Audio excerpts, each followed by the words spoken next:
Cristina Comencini est réalisatrice, scénariste et écrivaine, co-scénariste au début de sa carrière des films de son père, Luigi Comencini. En 1991, elle entre en littérature avec un premier roman intitulé Les pages arrachées, paru aux éditions Verdier.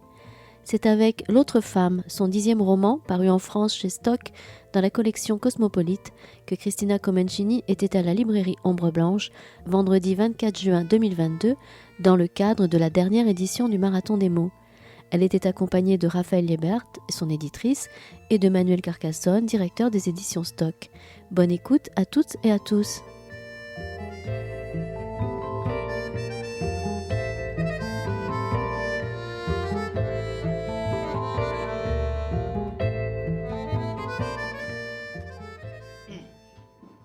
Voilà, merci pour votre présence.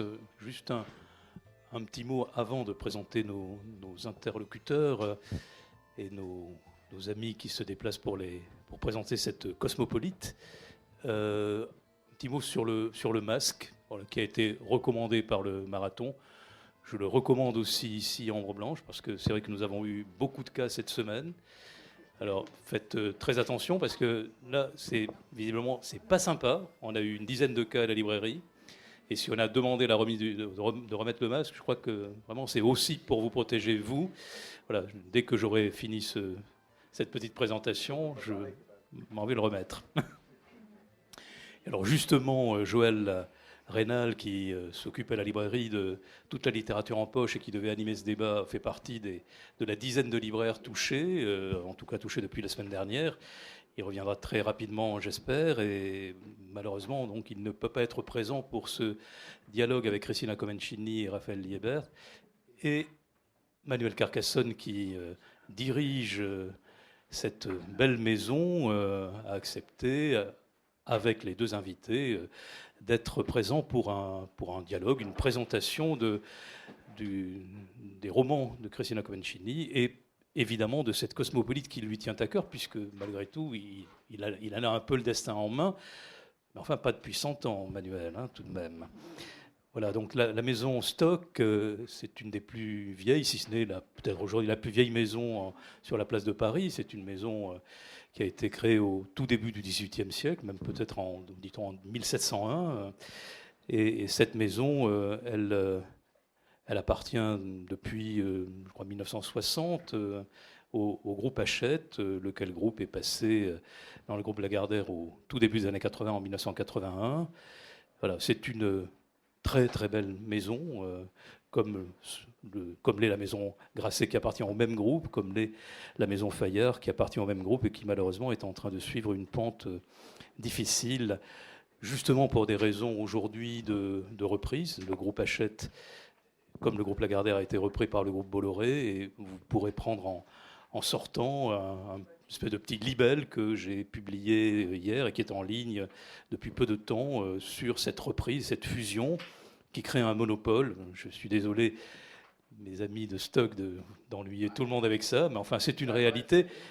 Ce qui est souhaitable, évidemment, c'est que cette notion de maison, justement, qui est Stock et qui est encore Grasset, quelles que soient les hypothèses de l'avenir, cette notion de maison reste très vivante, parce qu'en fait, une édition ne peut pas être sans éditeur. C'était le titre, il y a bien longtemps, d'un grand éditeur d'origine française qui vivait aux États-Unis, André Chiffrine, et qui a publié donc ce texte qui a beaucoup marqué. Et lorsque lui a été obligé de céder aux instances d'un groupe aux États-Unis, voilà, nous suivons peut-être des chemins parallèles. J'espère que non, et je souhaite évidemment longue vie à Stock. J'espère que dans 200 ans, quelqu'un ici viendra fêter les 200 ans de le Cosmopolite, puisqu'après tout, c'est ce que vous êtes venus écouter. En tout cas, moi, je remercie beaucoup les initiateurs de cette collection, parce qu'elle a beaucoup contribué à la vie d'Ombre Blanche depuis la création d'Ombre Blanche en 1975. C'était une de nos collections phares, dans les années, fin des années 70, début des années 80, où c'était la collection dans laquelle vous avez pu découvrir nombre de romanciers et romancières, notamment anglo-saxons, hein, des États-Unis ou de Grande-Bretagne, évidemment Virginia Woolf, Anaïs Nin, et bien d'autres. Bon, voilà, vous lirez peut-être en sortant les hommages qui sont faits à cette collection. Il va en être question. Donc Manuel, je vous laisse le faire avec Raphaël qui détient les rênes de cette collection aujourd'hui. Voilà, merci à tous et bon après-midi et bonne lecture. Merci Christian. Regardez, je vais même... On est tellement précautionneux qu'on va même mettre du pied sur le micro. Merci beaucoup Christian qui effectivement vient d'éditer et d'écrire ce petit libelle, mais qui a toujours défendu la diversité éditoriale. Alors j'en dis un mot à propos de la Cosmopolite, je ne vais pas parler longuement parce que c'est très important que justement des collections de littérature étrangère n'abritent pas que des écrivains anglo-saxons, parce que vous avez disons une majorité d'écrivains publiés, traduits en France en littérature étrangère sont généralement américains ou anglais, mais il existe d'excellentes littératures partout ailleurs dans le monde. Cristina Comencini, quoique parlant parfaitement le français, est italienne. Et nous avons dans la Cosmopolite, Raphaël va certainement tout à l'heure en dire un mot, des écrivains du monde entier. Nous avons à la rentrée, par exemple, un formidable écrivain russe, c'est mon chouchou du moment, qui s'appelle Maria Stepanova, qui a écrit un texte très fort et très ambitieux. Et puis des écrivains du monde arabe, des écrivains chinois, des écrivains de différentes langues. Jamais assez, au demeurant, parce que cette diversité éditoriale est importante. Cela dit, ce n'est pas moi qui décide, parce que même si j'ai engagé Raphaël il y a presque 10 ans, je crois, elle est d'un caractère très trempé. Et c'est le propre, sans doute, des bons éditeurs que de ne pas céder d'un pouce sur leur domaine. Car quand je lui dis, Raphaël, est-ce que tu ne crois pas qu'on pourra publier ça, elle a la gentillesse de me faire passer un petit mot en disant, j'ai bien compris, j'ai donc refusé le texte que tu as eu la gentillesse de me passer il y a 48 heures.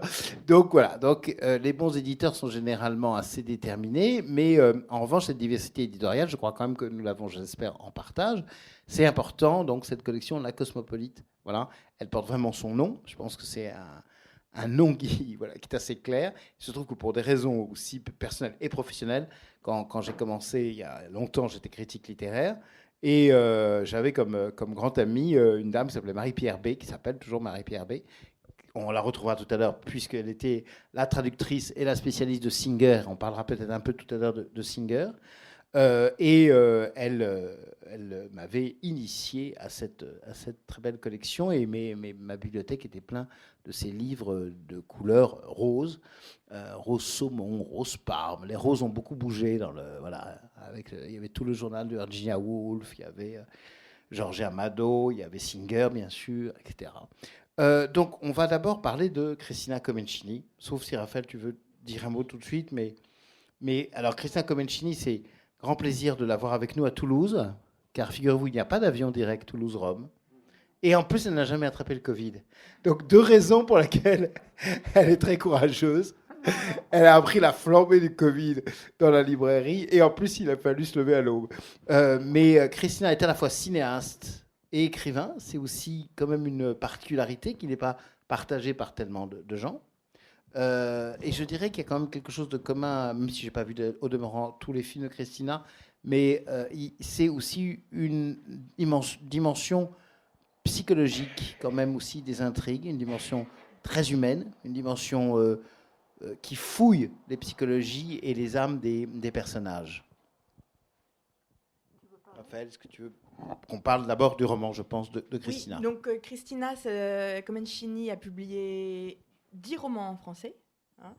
Presque tout sauf un. Je ne sais Presque pas, tout sauf un. peut-être mais c'est un peu le plus. 1 arrivera un jour.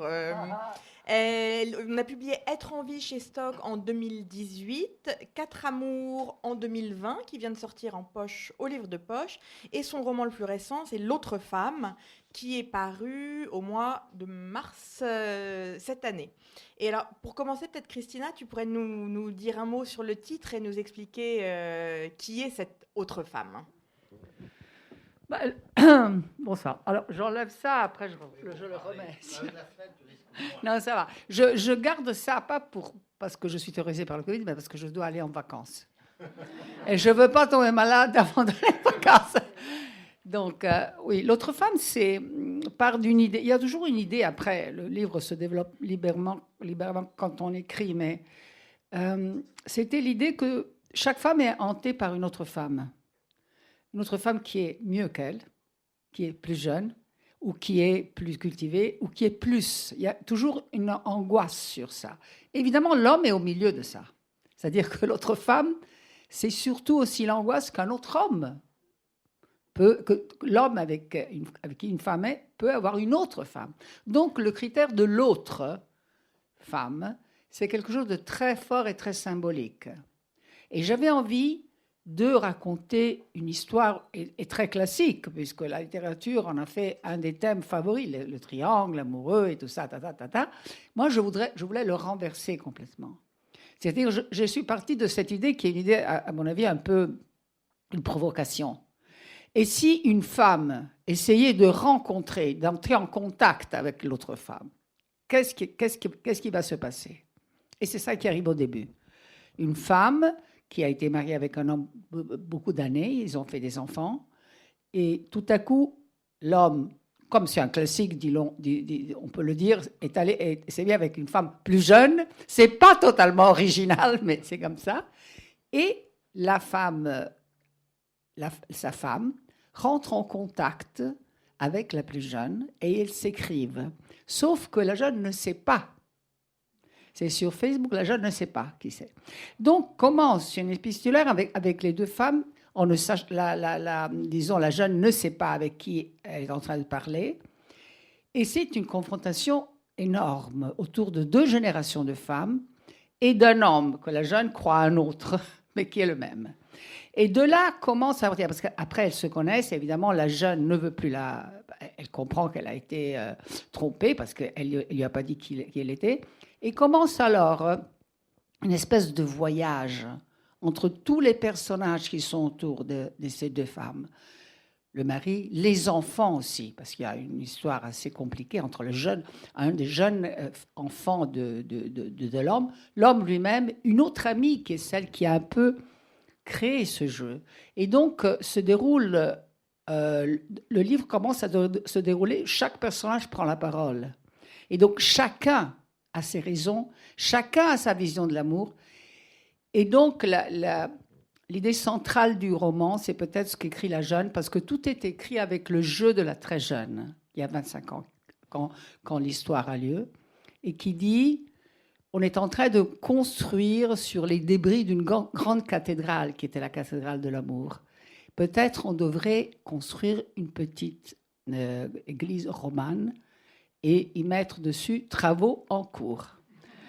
Donc c'est ça. Le livre donne d'une façon romanesque, c'est un roman, l'idée de nos travaux en cours, de tout le monde, à mon avis, qui m'intéresse énormément parce que je pense que rien dans la société a changé, comme le rapport entre l'homme et la femme, et donc le rapport entre l'amour, la famille, les enfants. Donc ça, c'est une nouveauté absolue.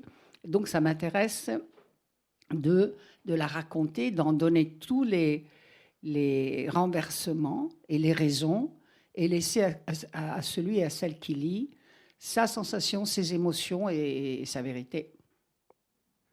On voit, juste une question, c'est qu'on voit aussi l'homme sous plusieurs aspects. Le personnage masculin de ton livre est vu sous plusieurs aspects, donc on découvre aussi que ce qu'il dit a d'autres significations, que ce qu'il a vécu, il y a une partie du passé qui est révélée, il y a une partie du passé qui est cachée, c'est-à-dire qu'il y a plusieurs éclairages sur ce personnage. Oui, évidemment, lui, il est vu par la plus jeune et celle qui a été sa femme, qui a été une femme c'était un mariage de grand amour, hein. Donc, ils ont été jeunes ensemble, ils ont fait des enfants, et puis tout a dégringolé aussi. C'est bien de comprendre pourquoi, comment. Et la jeune fille, elle n'a rien vécu avec lui, mais elle vit une vie complètement différente, c'est-à-dire qu'ils font comme s'ils étaient fiancés. Évidemment, c'est un peu une chose qui n'est pas une vérité, mais pour les deux, ça a une vérité. Et moi, l'un des chapitres que j'aime le plus, on y arrive avec beaucoup de lenteur, parce qu'il y a les autres qui parlent, c'est qu'à un certain moment, l'homme prend la parole. Il y a un chapitre où il se décrit, il se décrit et il dit sa vérité, qui n'est pas du tout... Il n'essaye pas de plaire. Il dit ce qu'il est. Mais en disant ce qu'il est, il est sympathique quand même, je pense, parce que moi, je l'ai beaucoup aimé. Et il dénonce quelque chose qui est qui est une espèce de désir qu'il a, un peu de rajeunir tout le temps. Et surtout qu'il avait de rester jeune avec sa première femme, ce qui a été impossible. Donc, quelque part, on suit la sensation, je pense que la sensation qu'on a quand on lit le livre, que tout le monde a raison. Qu'il n'y a pas quelqu'un qui... Évidemment, il y a des douleurs. Il y a de la douleur, ça, évidemment, dans les histoires. Il y a toujours les séparations et tout ça, il y a de la douleur. Mais je pense qu'il faut regarder ça d'une façon un peu plus comme dans un vol, comme dans un avion d'en haut, pour que la passion et les drames cessent et on puisse se voir comme on est maintenant, l'état de notre société. Parce que l'amour entre l'homme et la femme, ce n'est pas seulement une chose privée. Ça construit une entière société qui est peut-être plus vraie, mais plus fragile. Donc, à mon avis, moi, l'intérêt que j'ai, c'est de donner l'idée de comment on est, nous, maintenant. Alors, moi, ce qui m'a frappé, c'est qu'une fois que le livre commence, je dirais par ce twist, hein, que l'amitié entre les deux femmes va quand même mener la plus jeune à être un peu trompée par la plus âgée, qui sait, elle, de qui il s'agit. Et puis après, tu vas vers quelque chose de plus transgressif progressivement. C'est quand même que cette histoire entre cet homme, voilà, ça arrive assez souvent, voilà, entre cet homme et cette femme plus jeune. Et cette femme plus jeune va, elle, avoir une brève histoire d'amour avec le fils, quand même, avec son beau-fils, en fait. Ça, parce que là, il a dévoilé, il a fait un spoiler. Ah, le spoiler, c'est oui, un spoiler terrible. Alors, je voudrais quand même dire, parce que tout à l'heure, tu as dit jeune, qui a un sens différent en italien. Il n'est pas mineur, hein, quand même, hein, parce qu'il a quel âge dans le livre? Non, il n'est pas mineur, parce que ça, c'est les hommes surtout qui le font, pas les femmes. Non, c'est un jeune homme, mais là, je ne vous dis plus rien, parce que là, c'est une chose qui dégringole d'une façon... C'est comme quand... Parce que la chose qui est révolutionnaire dans le livre, pour moi, c'est la rencontre. Parce que si une femme et l'autre femme se rencontrent, c'est la révolution absolue, c'est-à-dire que tout à coup, il n'y a plus cette espèce de concurrence où l'homme est au centre. Il y a quelque chose qui arrive... Même si après, elles ne se fréquentent pas, c'est évident, c'est pas possible, ça serait... Mais le fait de s'être touché comme ça a dévoilé des choses, soit du couple nouveau avec la jeune, soit de l'autre. Donc ça remet les choses dans une idée que beaucoup de passion avec cette cathédrale, beaucoup de passion et de comment dire, de rivalité, d'angoisse, ont été entretenues par la division complète des femmes. C'est-à-dire qu'elles ne sont... C'est comme s'il y avait un jeu où les femmes devaient se faire la concurrence pour un homme. Non, là, cette chose tombe.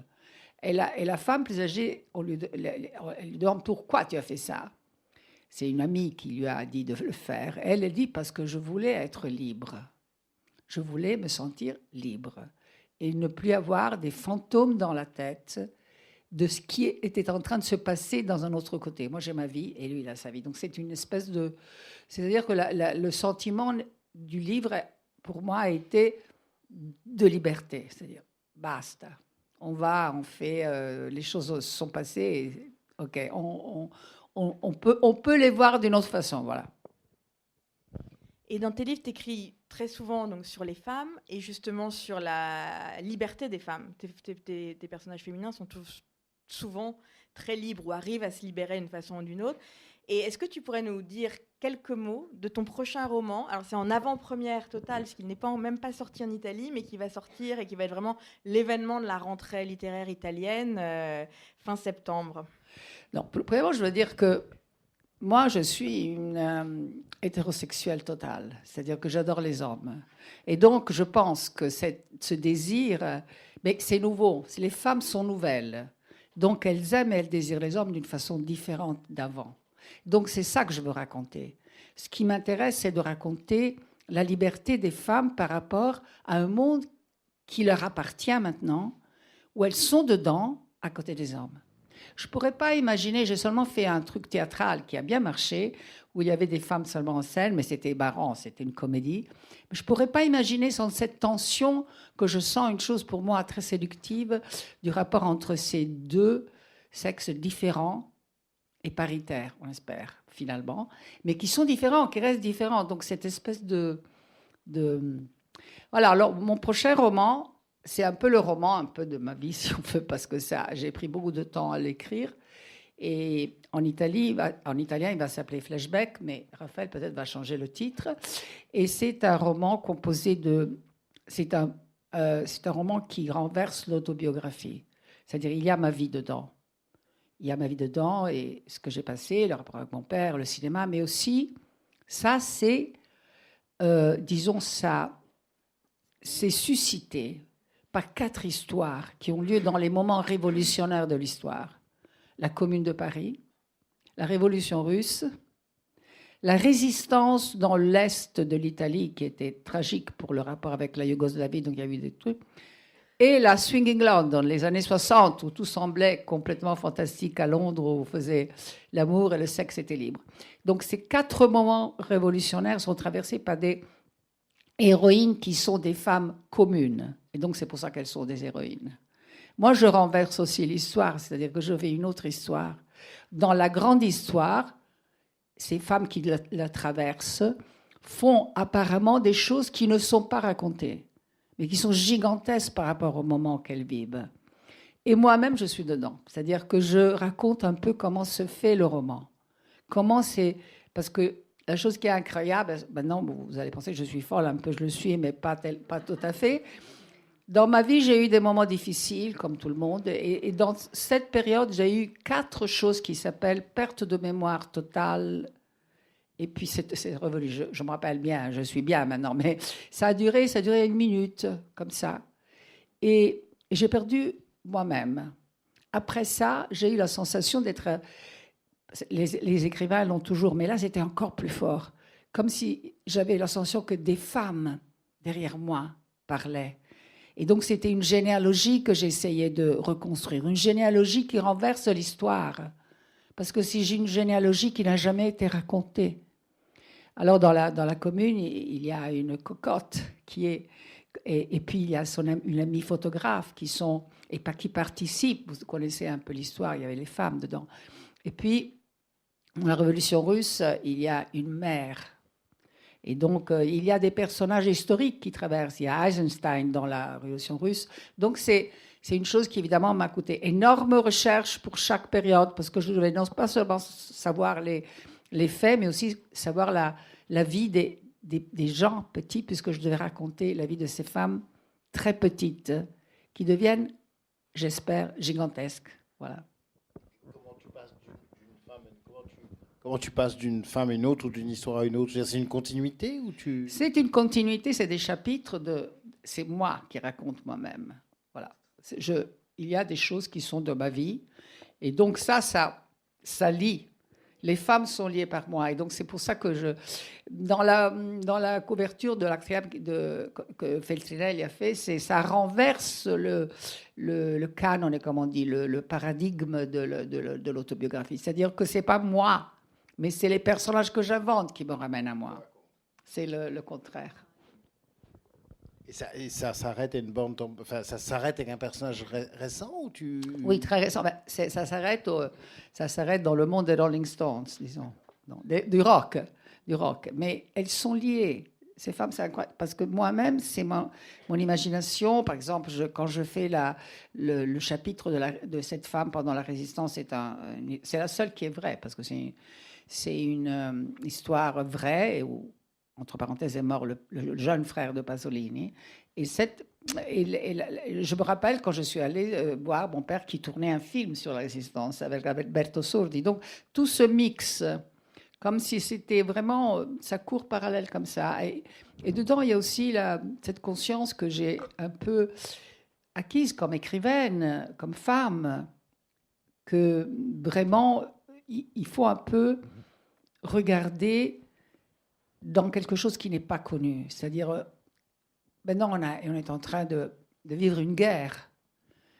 Mais le point de vue des femmes qui n'ont pas traditionnellement fait des guerres, maintenant il y a des soldats femmes, mais ce n'est pas dans la tradition, peut-être elles peuvent mettre devant un petit.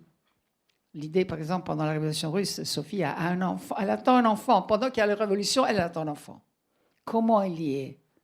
Le petit, c'est-à-dire la révolution qui vient dans son corps pour avoir un enfant, à ces énormes choses qu'elle a autour. Donc, c'est peut-être un aspect de l'histoire qu'on n'a jamais vu et qui peut être intéressant même par rapport à la guerre. Raphaël, est-ce que tu veux revenir sur le roman? Est-ce que tu veux qu'on parle à la fois de Singer et aussi de...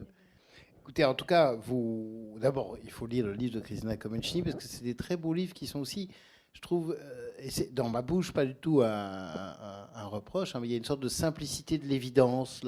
L'action se déroule de telle manière qu'elle est fluide et que les personnages, si j'ose dire, coulent comme ça avec la fluidité de leur psychologie. Et ça, tu as fait ça dans presque tous tes livres avec un grand naturel à la fois dans l'écriture, mais aussi dans la manière de dévoiler les personnages. Peut-être qu'il y a dans ton livre quelque chose d'un peu différent par rapport à d'autres, c'est que il est quand même aussi permis par l'utilisation, non pas d'une correspondance à l'ancienne, si j'ose dire, qui aurait quand même obligé la plus jeune des deux à se dissimuler, mais là, elle se dissimule par ce qui arrive aujourd'hui dans les réseaux sociaux, où c'est plus facile de le faire. Oui, on le fait, tout le monde le fait un peu. Donc c'est ça l'idée, c'est que...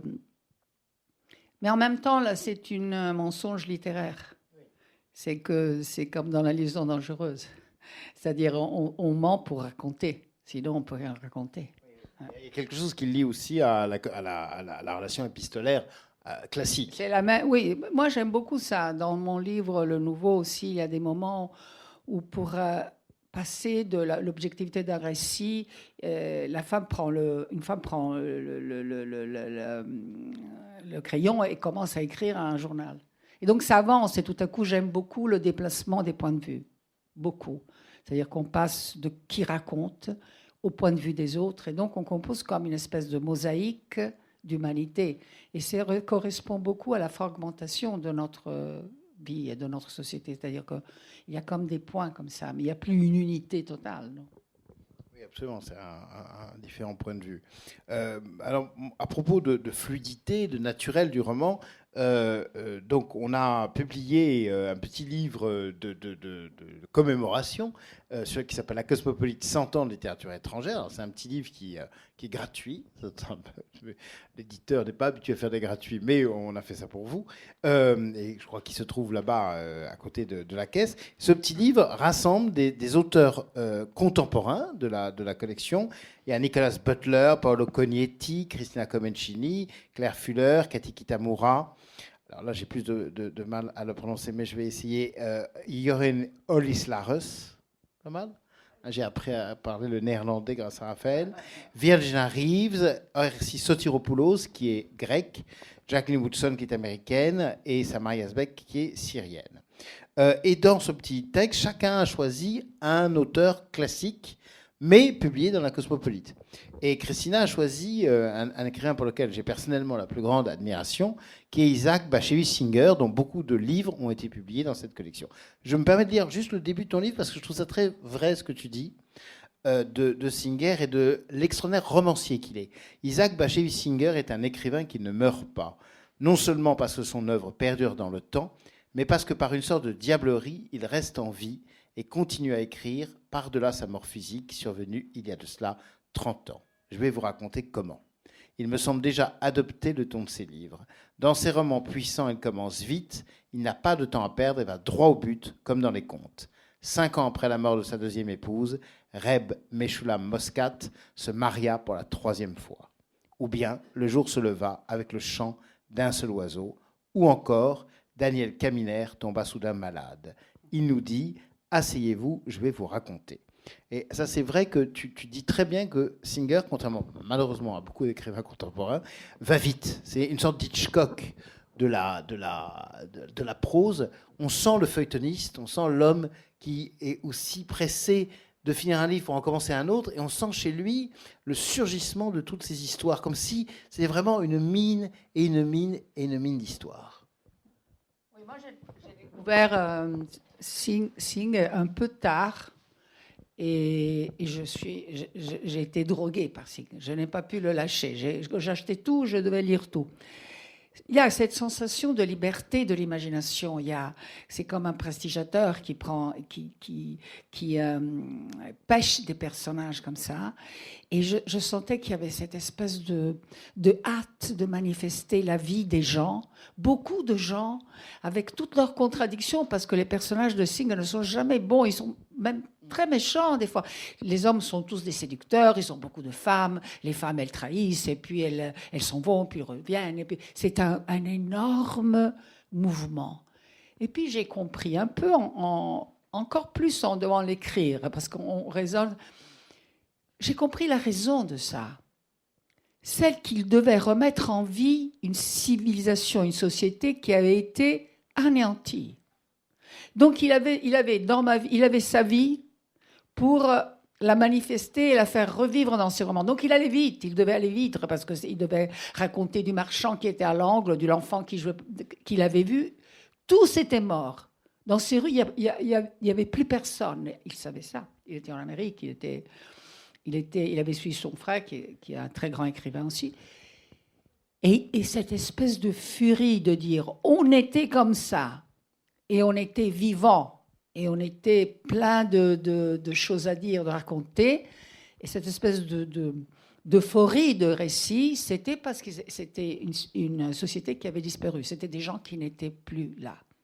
Parce que le nazisme les avait tous pris. Tous. Il n'y a plus ça. Il n'y a plus rien. Et donc, j'ai senti qu'il y avait en lui cette espèce de truc. Donc, j'ai eu une admiration encore plus qu'avant, parce que d'abord, j'avais une admiration pour l'écrivain, et après, j'ai compris qu'il avait une espèce de destin. Il devait faire ça avant de mourir.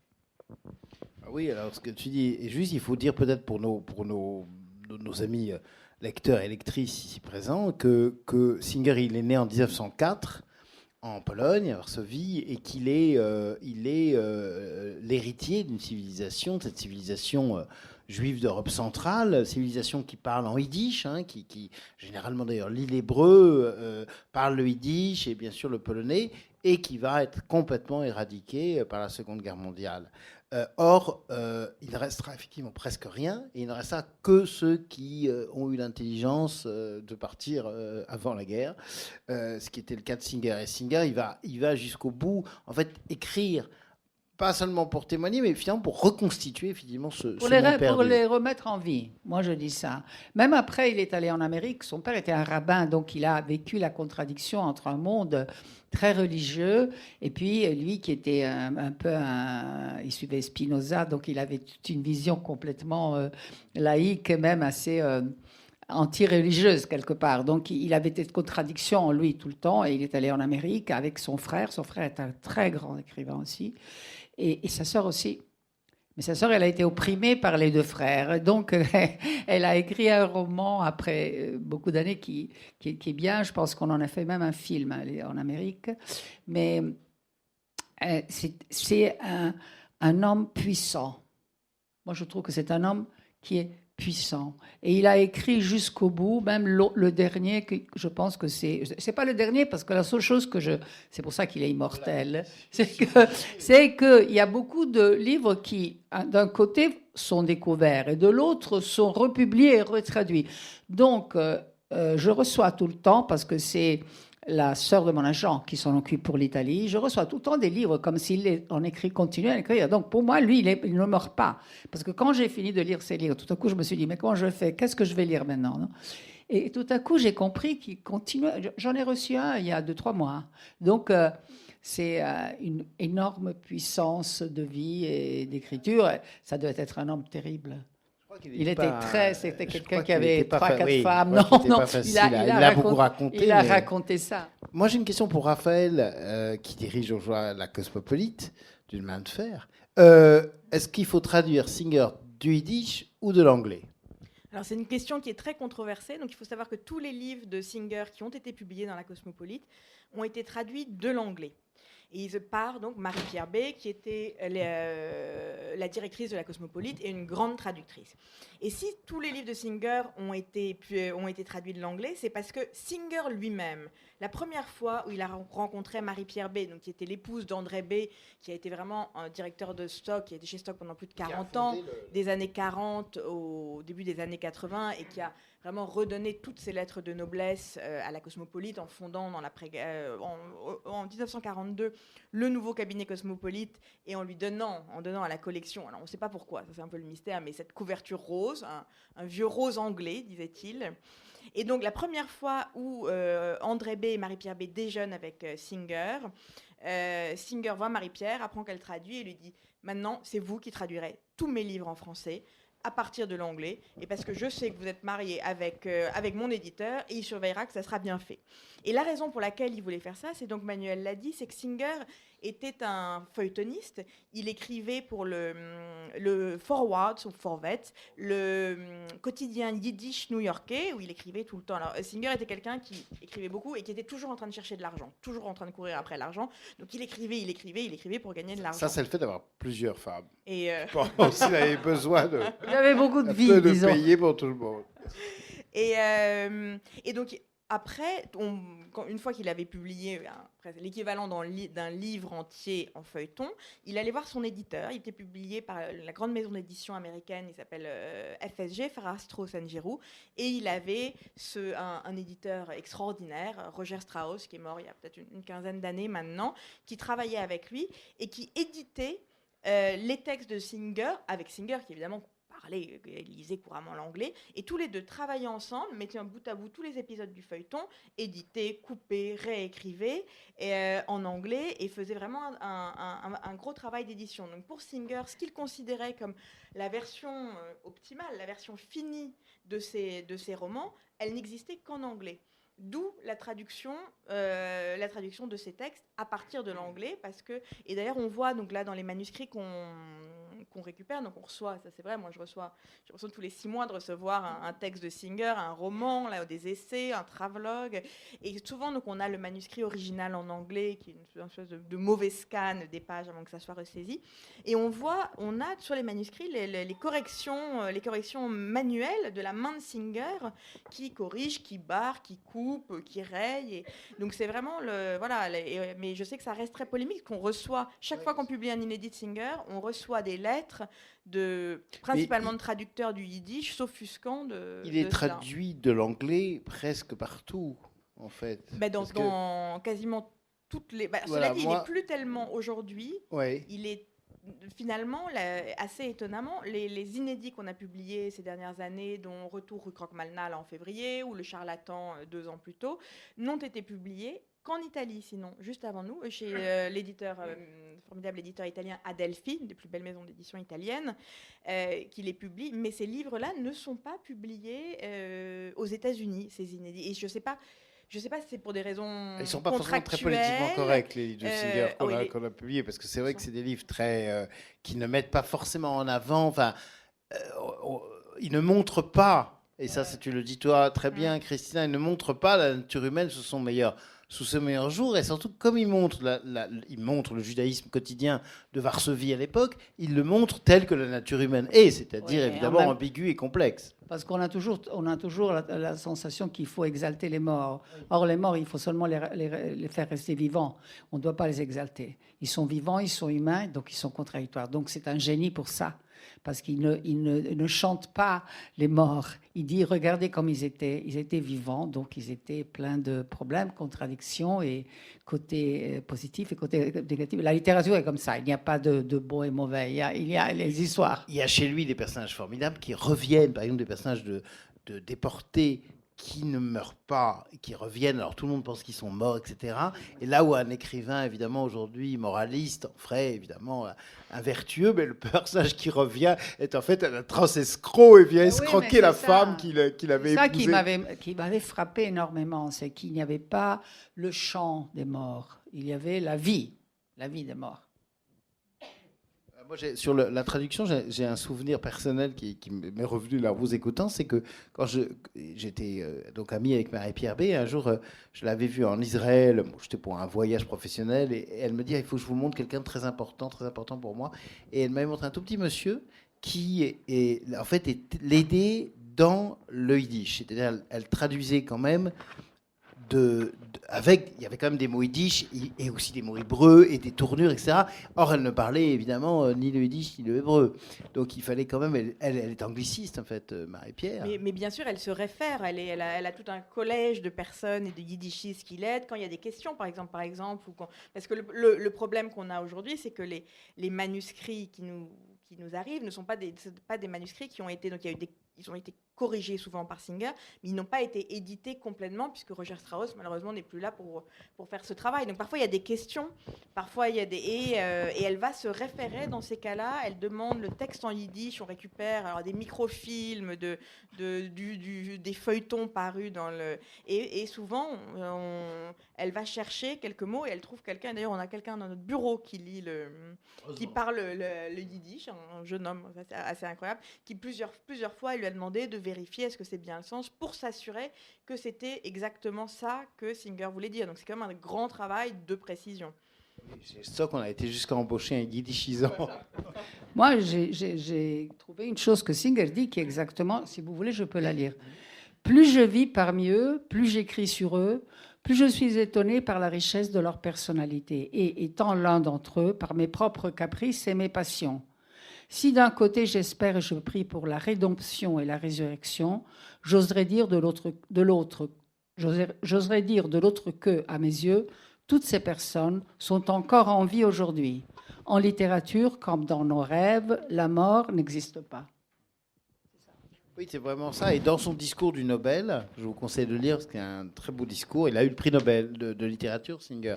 Et il dit justement vraiment qu'il a fait, il a transmis un monde englouti. Et c'est aussi ça que la littérature permet de faire. C'est de transmettre quelque chose qui n'existe plus avec toute la vitalité de l'invention. Raphaël, où est-ce que tu veux mener la fin de cet entretien? Parce que je ne sais pas... Ayant été commis d'office, mais avec grand plaisir, je ne sais pas très bien à quelle heure il faut qu'on finisse. Moi, je peux encore parler, mais il est 5h15. Est-ce qu'il y aura peut-être des questions parmi vous, quand même, qu'on laisse un peu la parole, je pense, aux lecteurs et lectrices? C'est toujours la première question qui est difficile à poser, mais si quelqu'un se lance, après, ça vient. Je vais profiter pour meubler alors je vais vous dire qu'il y a une lecture, il y a quand même une lecture pour je vais faire un peu de publicité quand même pour dire que la Cosmopolite, donc, qui fête son centenaire, est la première collection de littérature étrangère qui a été créée en France, 20 ans avant la collection du monde entier de chez Gallimard. Et que c'est une collection qui a quand même, quand vous regardez le fond de la collection et les auteurs qui ont été publiés dans cette collection, c'est absolument extraordinaire. Ça va Éric Maria Remarque, Virginia Woolf, Stefan Zweig, Carson McCullers, Isaac Bashevis Singer, Selma Lagerlöf. Enfin, je pourrais continuer très longtemps. Et moi, ça fait 6 ans que je suis chez Stock et chaque semaine, je découvre encore un auteur qui est dans le fond ou qui est peut-être un peu moins connu. Et j'ai arrêté de dire non, c'est pas chez nous. Je vais vérifier. Peut-être tu pourrais dire, parce que c'est intéressant, souvent le public, à moins d'être des professionnels, ne le savent pas, le problème c'est qu'on perd les droits parfois. Parce qu'il faut expliquer ça. Ce qui est compliqué dans une collection de littérature étrangère, c'est que contrairement à quand on publie un auteur français, on a le droit d'auteur pour la durée du copyright, c'est-à-dire toute la vie de l'auteur plus 70 ans après sa mort, alors que les contrats, quand on achète un texte en traduction, on l'achète pour une durée limitée. Bon, qui aujourd'hui, et quand on arrive à obtenir 10 ans, c'est assez extraordinaire. Donc, c'est-à-dire que tous les 10 ans, pour chaque livre, on va devoir renégocier les droits et renégocier les contrats, ce qui explique que parfois, il y a des trous, qu'il y a des auteurs qu'on a publiés, qu'on n'a plus, parce qu'à une époque, ça n'avait pas été renouvelé, ou qu'un autre éditeur les a achetés. Donc ça, c'est vraiment un travail de fourmi, qui en plus du travail au quotidien de découvrir et de publier des auteurs contemporains et de propulser la Cosmopolite vers le futur avec tous ces futurs grands auteurs de demain. C'est aussi de travailler un travail constant de fourmi sur le fond pour vérifier qu'on a les droits, que les textes sont disponibles. parfois, malheureusement, voilà, on découvre qu'il y a des textes qui sont plus disponibles, alors on se bat pour garder les droits, comme nous l'avons fait récemment, au moins par 2 fois. Enfin, pour Baldwin, dans republier Baldwin, et pour Carson McCullers, Yasushi Inoue. Oui, on est en train de boucler les négociations pour les renouvellements de Rorei Amado. Voilà. Ah bah voilà, ça a déclenché des questions du coup.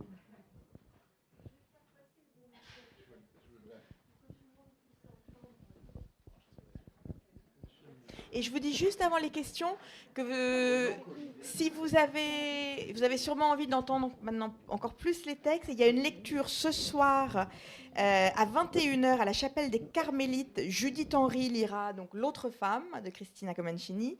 Et demain à 14h30, toujours à la chapelle des Carmélites, Michel Vuillermoz lira un extrait de La famille Moscat d'Isaac Bashevis Singer. Et les deux lectures seront bien sûr présentées par Cristina. Après, je reprends l'avion. Hein. Voilà. Bonsoir. Bonsoir.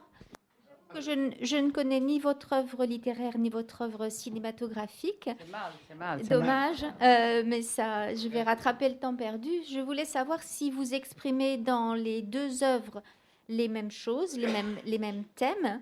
Et est-ce que on aura peut-être la chance de voir vos films au Festival du cinéma italien de Toulouse? Oui, donc la première question. Non, c'est très différent. Les deux, disons, dramaturgies sont complètement différentes. Moi, tout ce que je fais commence par l'écriture. J'ai commencé à écrire des romans. Et j'ai été publiée par l'intermédiaire de Natalia Ginsburg, donc une grande de la littérature italienne qui m'a lu et m'a fait publier. Et donc ça, c'était ma principale carrière, aussi parce que mon père était cinéaste et donc un grand metteur en scène, je ne voulais pas refaire. Et puis le cinéma est rentré, je l'ai sorti et il est rentré. Mais donc je commence, soit la littérature, c'est l'écriture, et c'est la solitude et l'écriture. Le cinéma a une phase qui est une phase d'écriture, puisqu'on écrit des scénarios. Mais les 2 mondes sont complètement différents. Quand on commence un scénario, c'est déjà, on écrit une histoire, ça a un début, un développement, une fin, et bientôt, on est avec des autres qui écrivent aussi. Le roman, on a des personnages, on est habité, comme je vous ai dit pour le prochain roman, par des choses, des moments, même des détails des fois, même des chambres. Et puis, tout à coup, on se met à écrire, et le livre se fait pendant qu'on l'écrit, exactement dans les mêmes rites où le lecteur le lit. Parce que ça va de page en page, et le livre se termine quand il se termine. Donc, je suis surtout une écrivaine qui a fait aussi du cinéma. J'ai fait beaucoup de films. Même un de mes films a été nommé à l'Oscar. Mais les films italiens, sauf ceux qui vont à Cannes, et ce sont toujours un certain type, à mon avis, de films. Toute la cinématographie italienne n'est pas connue en France maintenant. Au temps de mon père, oui, ils étaient très, très connus. Là, c'est une chose c'est comme si le cinéma italien, à ce moment, était passé de mode. Parce que le cinéma, c'est aussi ça. Alors, j'ai présenté mon dernier film à Italissimo, c'est-à-dire le festival italien de Paris. Et pourquoi pas ne pas venir à Toulouse, donc? C'est une bonne idée. Est-ce qu'il y a quelqu'un là qui pourrait le faire? Je suis là. Non, mais il n'y a pas d'obligation. Donc, c'est seulement un plaisir. Voilà. Bon, merci bien. Hein. Et Cristina sera ravie de dédicacer des livres si vous le souhaitez.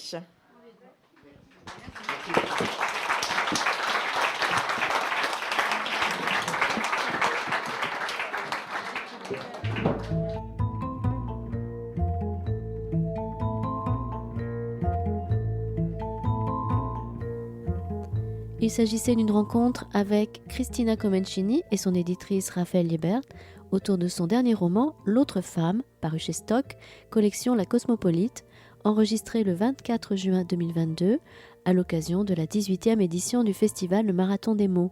Réalisation et mise en onde Radio.